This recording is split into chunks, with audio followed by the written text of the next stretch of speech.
की जय कृष्ण कन्हैया लाल की जय।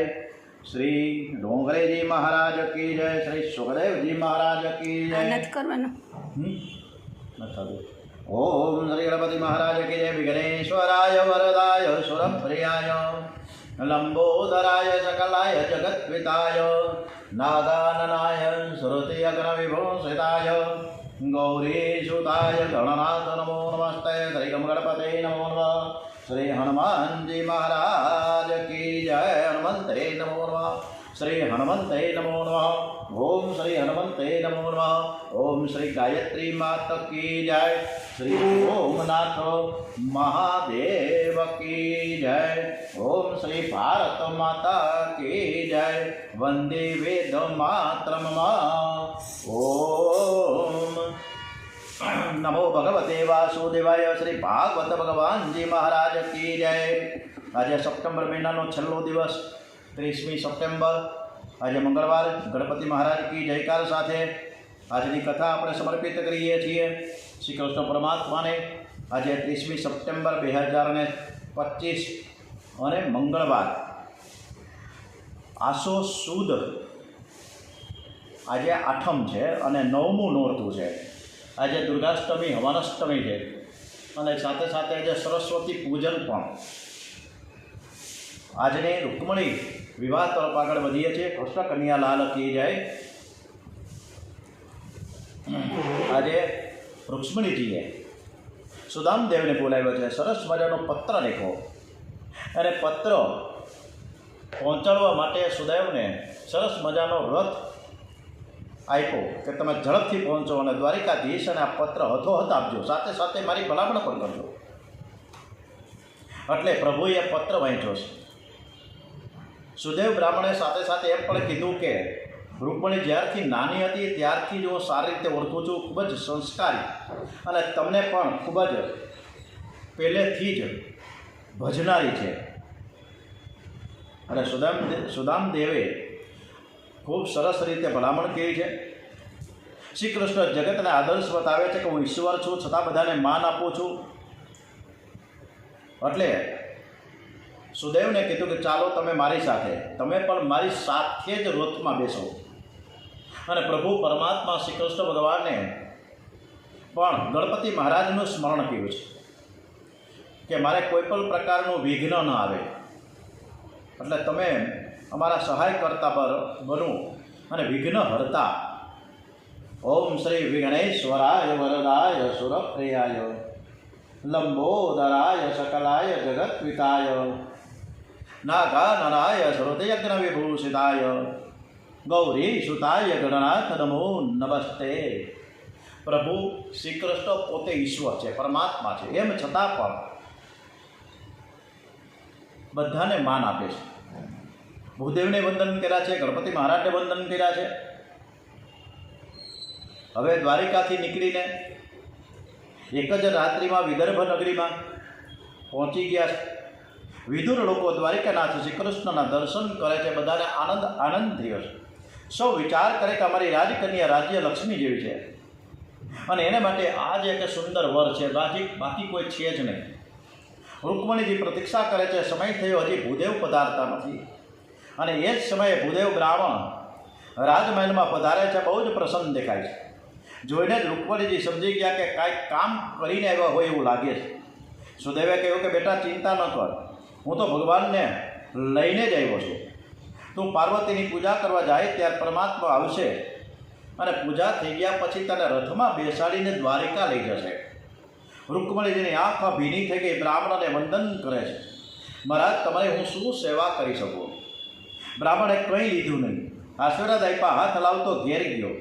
રૂકમણીજી મનથી બ્રાહ્મણને વંદન કરે છે। રૂકમણીજીએ શ્રી કૃષ્ણ પતિ મળે ત્યારે જે આનંદ થાય એના કરતાં રૂકમણીજી સાથે શ્રી કૃષ્ણને જોઈ સુદેવને બહુ જ આનંદ થાય છે।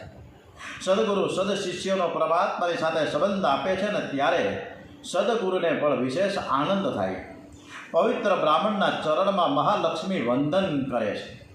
શ્રીધર સ્વામીએ ટીકામાં લખ્યું છે કે જે બ્રાહ્મણ 3 વખત સંધ્યા કરે, સૂર્યને અર્ધ્ય આપે તેની બધી જ ચિંતા સૂર્યને રહે।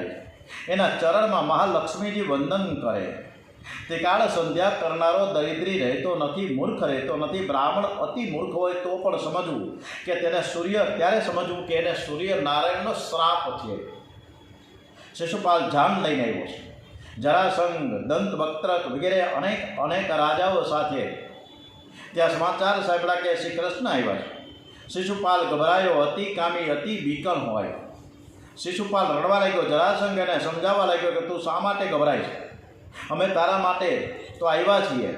અને ત્યારે એ લોકો પહેલો તો એકલો જ આવ્યો છે અને મેં તો એને અનેક વખત હરાવ્યા છે, તું ચિંતા ન કર.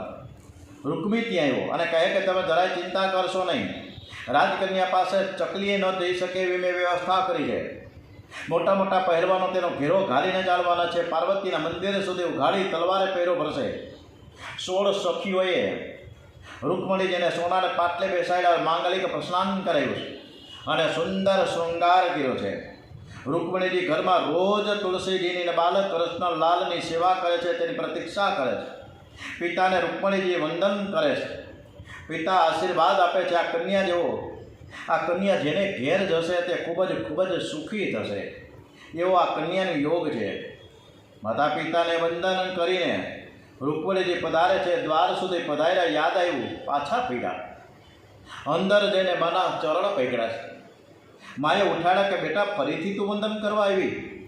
રૂકમણીજીએ કહ્યું, વિચાર્યું કે પૂજા પછી તો હું દ્વારિકા જવાની જ છું.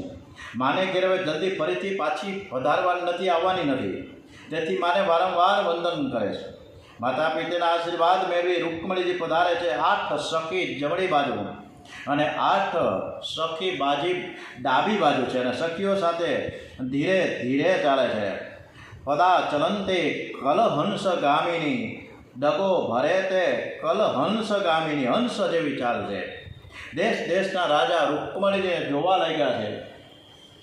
અને ત્યારે આપણે રૂકમણીજી આપણી મા સમાન છે અને આપણા માતાજી છે રૂકમણીજી. ત્યારે આપણે સરસ મજાનું આજે 8મા નોરતે એનો સરસ મજાનો ગરબો પણ ગાઈ નાખીએ. ઓમ શ્રી માં જય માં જય માં જય માં જય જય અંબે માં. ઓમ શ્રી માં જય માં જય માં જય માં જય જય અંબે માં.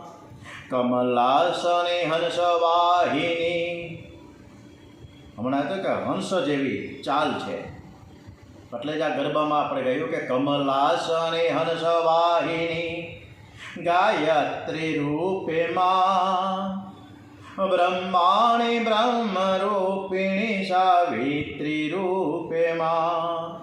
તું લક્ષ્મી ઉમા રાધા રૂપ સીતા રૂપ માં, તું તત્વસાર જ્ઞાન રૂપ ગીતા રૂપ માં. ઓમ શ્રી માં જય માં જય માં જય માં જય જય અંબે માં. ઓમ શ્રી માં જય માં જય માં જય માં જય જય અંબે માં. જેના જીવનમાં એકમાત્ર તારું શરણમાં, તેના જીવનમાં અવરનું આવરણું નહીં માં. સર્વસ્વ છોડી, રૂકમણીજીએ બધું જ છોડી દીધું, નીકળી પડ્યા છે શ્રી કૃષ્ણ ભગવાનની સાથે અને પાછું શરણું લીધું છે કે જેના જીવનમાં એકમાત્ર તારું શરણું. પછી એના જીવનમાં કોઈ આવરણ આવે જ નહીં.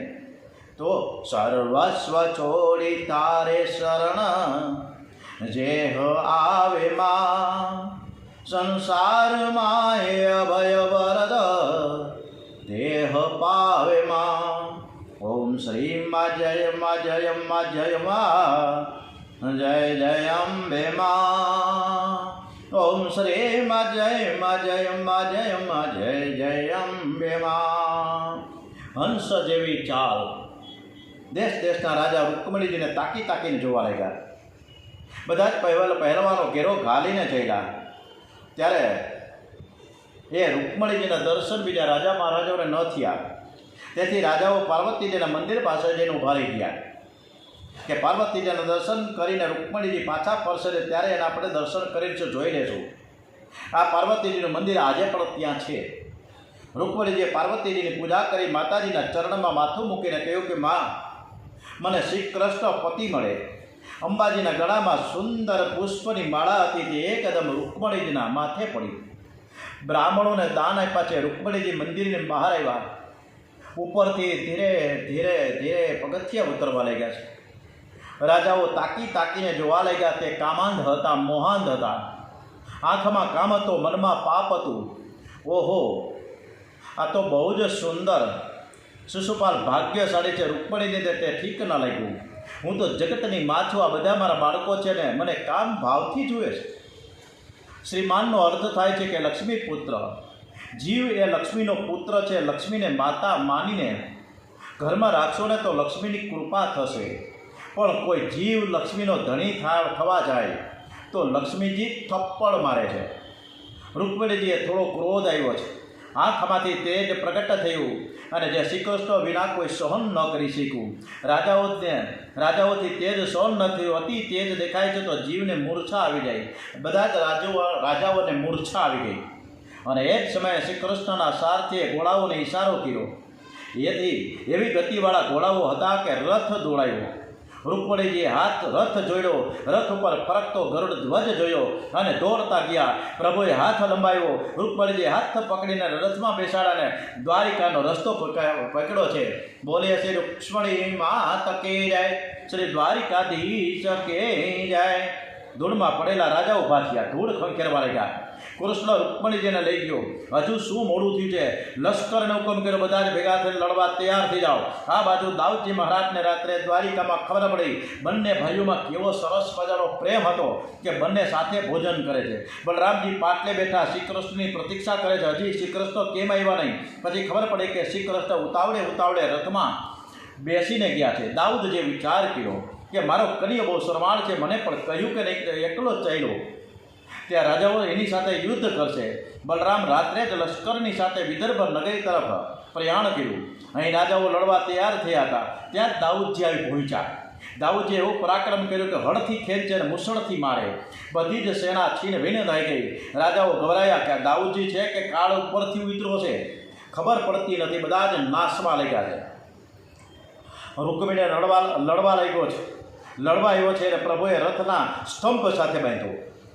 રસ્તામાં શ્રી કૃષ્ણ બલરામજી મળ્યા. દાઉદજી લડવામાં વીર છે, વ્યવહારમાં પણ કુશળ છે.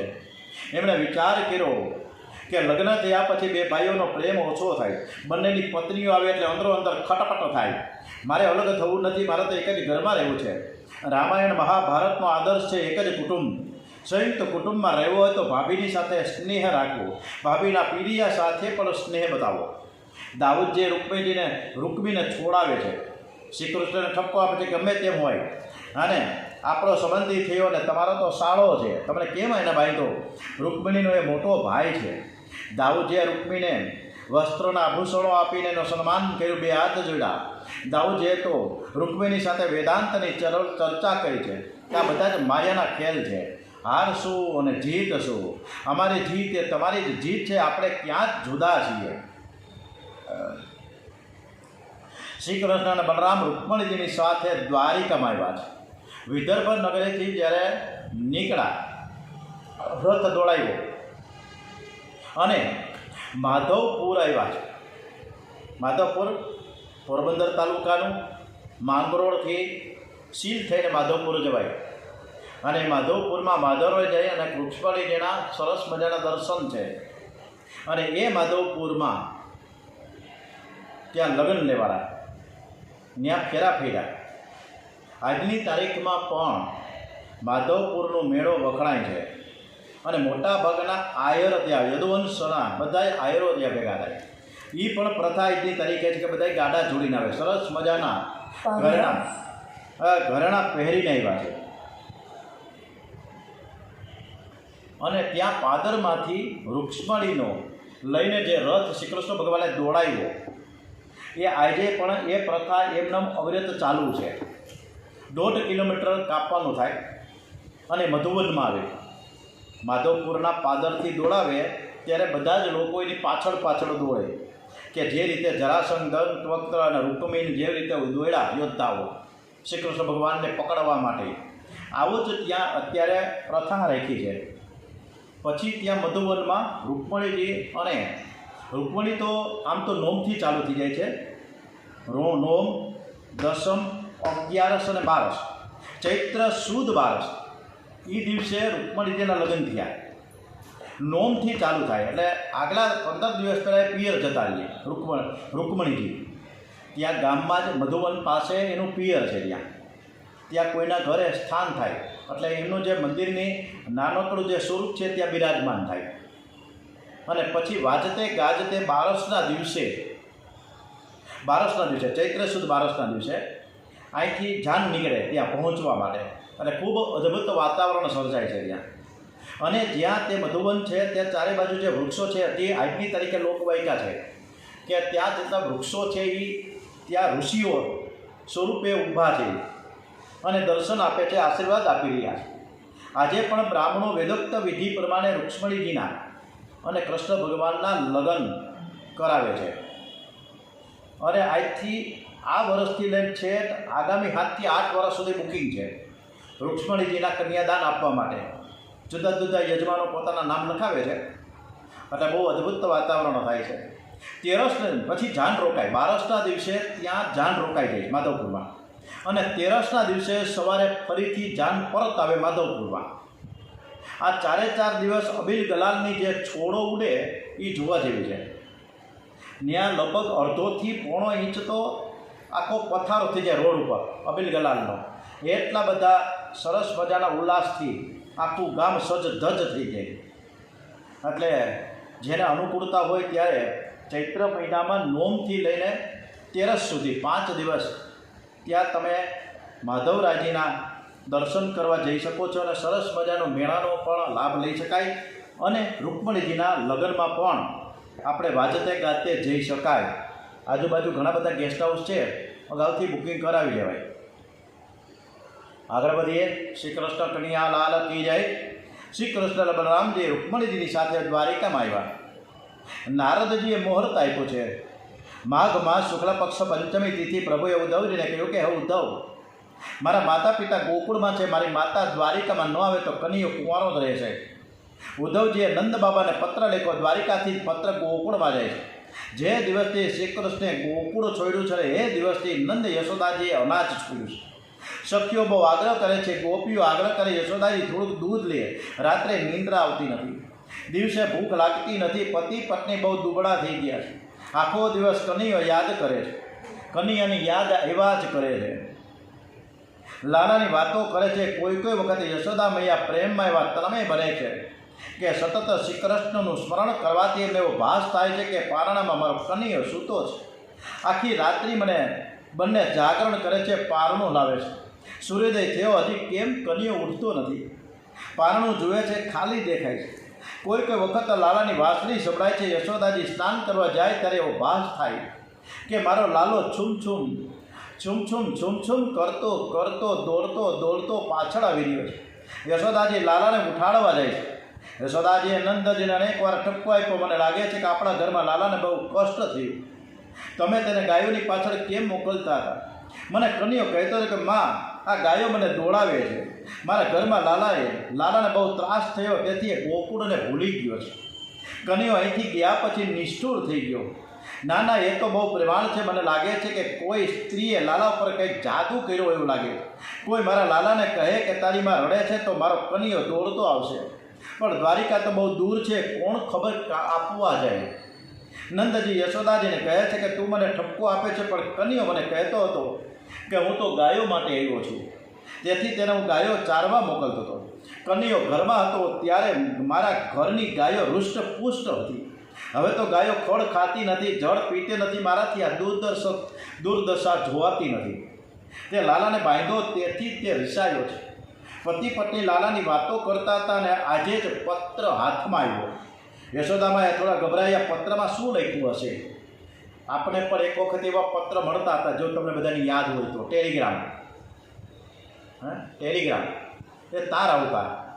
હવે તો તાર શું છે અત્યારની કોઈ જનરેશનને ખબર જ નથી કે ટેલિગ્રામ કોને કહેવાય.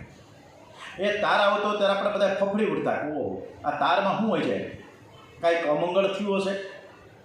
ધ્રુજતા હાથે આપણે તાર લઈએ, તારના શબ્દોમાં જે અંગ્રેજીમાં લખવું વેરી કોકને આપણે વંચાવીએ અને પછી જે કાંઈ સમાચાર આવે એ એમાં જોવા મળે. એટલે બહુ એવી ઘટના હોય તો જ તાર લખાય ટેલિગ્રામ, કારણ કે એના પૈસા બહુ ઝાઝા લાગતા અને ઓન ધી સ્પોટ. અને ત્યારે ઓલા ટેલી પ્રિન્ટર હતા, ટક ટક ટક ટક ટક ટક કરતા અહીંથી બોલે ને ટાઈપ થતું જાય. આવી રીતે એની કંઈક યંત્રની સાધન સામગ્રીઓ હતી, બહુ મને યાદ નથી, પણ હું પોતે તાર દેવા જતો હતો ત્યાં, એટલે મને ખ્યાલ છે કે આવી બધી યંત્રો હતા. તો આજે આ તાર જેવો પત્ર હાથમાં આવ્યો તો હાથ ધ્રુજવા લાગ્યા કે આમાં શું લખ્યું હોય છે, શું સમાચાર હોય છે. કન્યો આનંદમાં તો હશે ને, મારા લાલાને કંઈ થયું તો નથી ને. નંદજી પત્ર વાંચે છે, અતિ સુંદર રાજકન્યાની સાથે કન્યાનું લગ્ન થવાનું છે અને તમને પણ ત્યાં બોલાવે છે, તમે આવો, એવો ભારપૂર્વકનો આગ્રહ ભર્યો એ પત્ર હતો. મારી માં યશોદાજી જો દ્વારિકા નહીં આવે ને તો મારે પરણવું નથી, હું કુંવારો રહીશ. યશોદાજીને આ પત્ર વાંચીને સાંભળીને ખૂબ જ આનંદ થયો છે.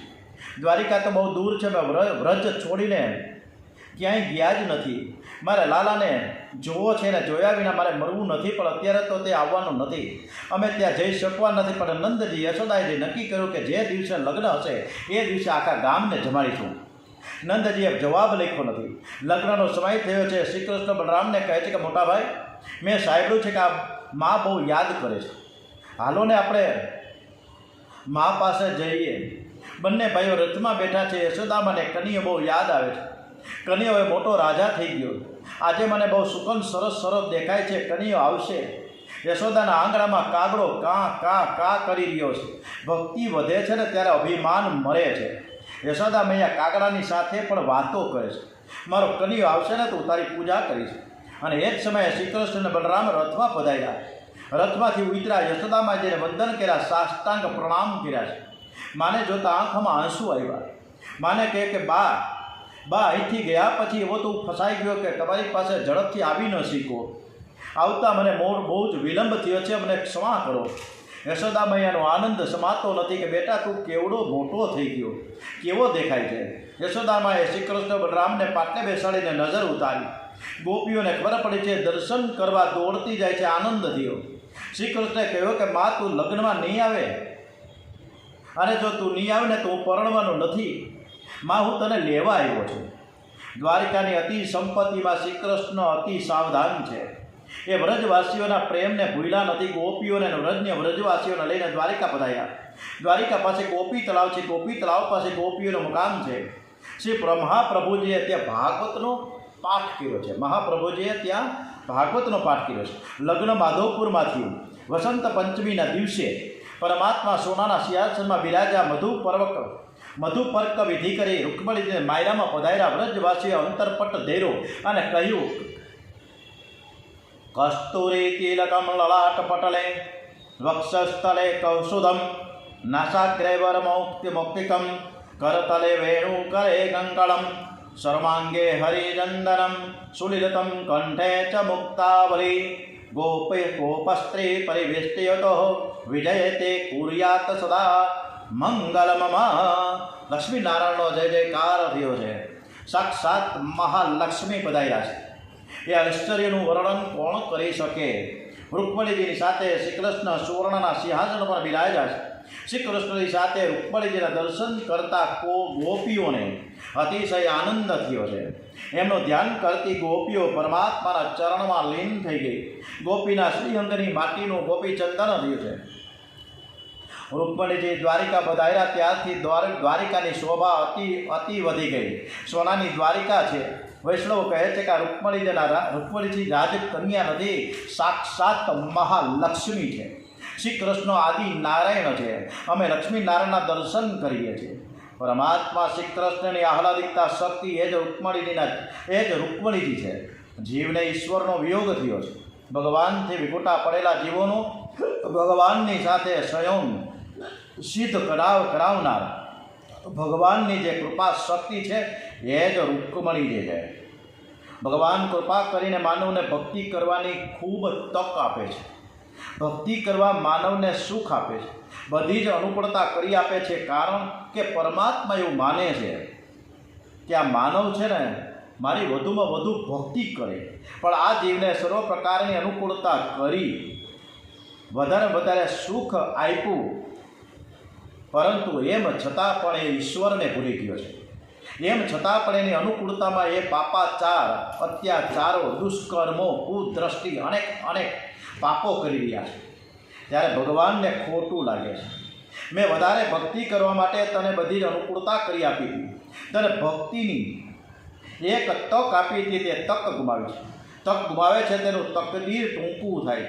ભગવાન કૃપા કરીને જીવને ભક્તિ કરવાની તક આપે છે, પણ આ જીવ એ તક ગુમાવે છે ત્યારે ભગવાનને કોઈક વખત ક્રોધ પણ આવે છે, અને ત્યારે પરમાત્મા જીવને સજા કરે છે. એવા સમયે રૂકમણીજી ભગવાનને સમજાવે છે કે તમે સજા ન કરો, દયા કરો. ભગવાન આવેશમાં બોલે છે કે આ જીવ દુષ્ટ છે, આજ સુધી મેં બહુ દયા કરી, આ દયા કરવા બિલકુલ લાયક જ નથી. અને ત્યારે રૂકમણીજી સમજાવે છે કે આ જીવ લાયક નથી, પણ તમે તો લાયક છો ને, તમે તો મોટા છો ને, તમે તો જો એને સજા કરશો તો જશે ક્યાં? મને એની દયા આવે છે. જગત માતા હોવાથી રૂકમણીજીને સર્વની દયા આવે છે. રૂકમણીજી જીવનો બ્રહ્મ સંબંધ કરાવે છે. રૂકમણીજી મહાલક્ષ્મીજીનું સ્વરૂપ છે. આપણા શાસ્ત્રમાં લક્ષ્મીના ઘણા ભેદ માન્યા છે. અલક્ષ્મી, લક્ષ્મી અને મહાલક્ષ્મી. પાપનો પૈસો તે અલક્ષ્મી છે. અલક્ષ્મીનું વાહન હુવળ છે, જે ધન રડાવીને બહાર જાય છે. સમજવું કે ધન અધર્મથી કે પાપથી ઘરમાં આવ્યું છે. લક્ષ્મી તે ધન છે કે જે ધર્મથી અધર્મથી ઘરમાં આવે છે. જે ભગવત સેવામાં પરોપકારમાં થોડું જાય અને ભોગ વિલાસમાં પણ થોડું જાય, એ લક્ષ્મીનું સ્વરૂપ છે. મહાલક્ષ્મીનું સ્વરૂપ તે ધન છે કે જે ધર્મથી અને નીતિથી જે ઘરમાં આવે છે. એટલું જ નહીં, એ ધન ધર્મનું છે અને સદા સદ કાર્યમાં જ વપરાય છે. મહાલક્ષ્મીનું વાહન ગરુડ છે. શ્રી રૂકમણીજી મહાલક્ષ્મીનું સ્વરૂપ છે. જીવ એ પુત્ર છે, લક્ષ્મી છે એ મા છે, અને નારાયણ છે પિતા છે. લક્ષ્મીનો વિવેકથી સદુપયોગ કરો, લક્ષ્મીનો દુરુપયોગ ના કરો. પૈસો કમાવવો બહુ કઠણ નથી. હાથમાં આવેલા પૈસાનો વિવેકથી સદુપયોગ કરવો બહુ કઠણ છે. ભગવાન શંકર સ્વામીએ અર્થ અને અનર્થ રૂપ માન્યો છે. પૈસો ઝેર છે, પૈસો અમૃત પણ છે. મારી પૈસાથી જ થાય ને, મગજમારી ક્યાંથી થાય? પૈસાથી જ થાય.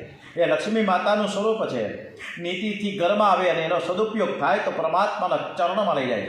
લક્ષ્મી તો મા છે અને માનો ઉપયોગ થાય છે. લક્ષ્મી ઉપયોગ માટે છે.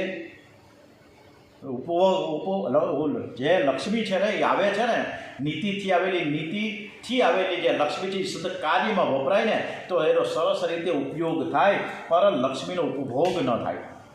કેટલાક લોકો એવું સમજે છે કે આ બધું હું કમાયો છું, વધારે સુખ કેમ ના ભોગવું? સુખ એટલું જ ભોગવજો કે જે સુખ ભોગવતા ભગવાન ન ભૂલાય, ભગવાનનું સ્મરણ થાય, ભગવાન યાદ આવે. અતિ સુખ ભોગવે તો મન બગડે છે, તન બગડે છે. લક્ષ્મી ભોગનું સાધન નથી, ભક્તિનું સાધન છે. આ જીવ છે લક્ષ્મી પુત્ર છે. બાળકને બધું જ મળે છે, ધણીને બધું મળતું નથી. માટે બાળક થવામાં જ મજા છે. કલ્પના કરો કે કોઈ માને મંદિરમાં પ્રસાદી પેંડો મળ્યો અને તે પ્રસાદ લઈને ઘરમાં આવી. ઘરમાં 3-4 વર્ષનો એક બાળક હતો. તે દોડતો મા પાસે આવ્યો. માએ તે પ્રસાદ બાળકને આપી દીધો. બાળક પેંડો ખાઈ ગયો. એ જોઈને માતા પિતા ખૂબ રાજી થઈ જાય છે. પુત્રના પેટમાં જે પ્રસાદ ગયો છે તે અમને જ મળ્યો છે. પણ ઘરમાં બાળક ન હોય અને પતિ પત્ની હોય તો પતિને કંઈ આખો પેંડો મળે? પત્ની કહે છે કે પ્રસાદી પેંડો છે, માટે અડધો તમે ખાઓ અને અડધો હું ખાઉં. આમ પતિને અડધો પેંડો મળે છે, પણ પુત્રને તો આખો પેંડો મળે છે. બાળક થવામાં જે મજા છે એ મજા ઓર જ છે. ધણી થવાની કોઈ દિવસ ઈચ્છા ન રાખવી. અને હમણાં જ વાત કરી છે, પૈસો અમૃત છે અને પૈસો એ ઝેર છે. હંમેશા આપણો પૈસો સદકાર્યમાં વપરાય. એના માટે એક નાનકડી ગઈકાલની એક વાત મારે તમને કહેવાની છે. અત્યારે આપણે રૂક્ષ્મણી વિવાહનો પ્રસંગ પૂરો કર્યો છે. ગઈકાલે વૃંદાવનથી ગોપાલ નામનો એક છોકરો, એટલે લગભગ 40 વર્ષનો હશે ભાઈ, એ ગોપાલ જે ઝાંખીના કાર્યક્રમો કરે છે. વૃંદાવનમાં જ્યારે બે કથા કરી મેં ત્યારે એ કથામાં એ ઝાંખી એટલે કે એ કલાકારો સાથે એની મંડળી સાથે આવેલા જુદા જુદા પ્રસંગોમાં ખૂબ સરસ મજાના નૃત્ય કરાવે છે રાધે કૃષ્ણના. આ ગોપાલે કાલે મને ફોન કર્યો અને મેસેજે પણ છોડ્યા અને એને વિડીયો પણ મોકલ્યો છે. કે સાહેબ તમને હું કહું, અત્યારે મારે જે બાઢ આવી એટલે કે પૂર આવ્યા વરસાદનું, એટલું બધું પાણી આખા મારું એક માળ ડૂબી ગયા, બધું જ નષ્ટ થઈ ગયું છે. ઘરમાં ખાવાના જ નથી, પહેરવાના કપડાં નથી, કંઈ નથી. અત્યારે છોકરાઓ રખડે છે, કંઈ છે જ નહીં. તમે મને કાંઈક સહાય કરો, સહાયરૂપ થાવ. મેં એને આશ્વાસન આપ્યું કે હું કંઈક કરીશ. એણે મને એનો QR કોડ મોકલ્યો છે. યથાશક્તિ આપણે પણ એ સદકાર્યમાં એ ગોપાલ જે રાધે કૃષ્ણના ખૂબ સરસ મજાના પાત્ર ભજવે છે, તો એ ગોપાલ આપણો દુઃખી હોય તો આ ગોપાલને માટે આપણે બધા જ પરીક્ષિત શ્રીઓ થોડું થોડું એને આપણામાંથી કંઈક આપીએ. કોઈ 500 આપશે, કોઈ 1000 આપશે, જે આપવું એ આપે, 200 આપશે, પણ કાંઈક સારી એવી રાશિ ભેગી કરીને આપણે એને મોકલીએ તો આપણે જે હમણાં કીધું ને કે આપણે નીતિથી જે કમાયેલા છે એનો સારો સદુપયોગ કરવા માટે આ એક સારી મજાની એક તક મળી છે. અને વૃંદાવન જે પ્રેમ ભૂમિ છે, અને વૃંદાવનમાં રહેતો એ ગોપાલ એટલે કૃષ્ણ એટલે કાનુડો, એ દ્વારિકાધીશ, એ બાંકે બિહારી એટલે ગોપાલ નામનો એ છોકરો, એ ગોપાલ નામનો એનો પરિવાર બહુ દુઃખી છે. ત્યારે ફરીથી હું તમને નમ્ર અપીલ કરું છું કે તમે બધા જ યથાયોગ્ય સહકાર આપશું અને આપણે એને થોડોક સપોર્ટ કરીએ. બાકી સુખ મેં સબ સાથી હે, દુઃખ મેં ન કોઈ, પણ આપણે દુઃખમાં સાથી તરીકે ઉભા રહીએ. બોલીએ શ્રી કૃષ્ણ કનૈયા લાલ કી જય. ઓમ નમો ભગવતે વાસુદેવાય. ઓમ શ્રી દ્વારિકાધીશ કી જય. ઓમ શ્રી કૃષ્ણ કનૈયા લાલ કી જય. ડોંગરેજી મહારાજ કી જય. ઓમ શ્રી સોમનાથ મહાદેવ કી જય. ઓમ શ્રી ગાયત્રી માત કી જય. ઓમ ભારત માતા કી જય. વંદે વેદ માતરમ. શ્રી સત્ય સનાતન હિન્દુ ધર્મ કી જય. ઓમ શ્રી ભાગવત ભગવાનજી મહારાજ કી જય. ઓમ નમો ભગવતે વાસુદેવાય. ઓમ નમઃ પાર્વતી પતે. હર હર હર હર હર હર મહાદેવ હર.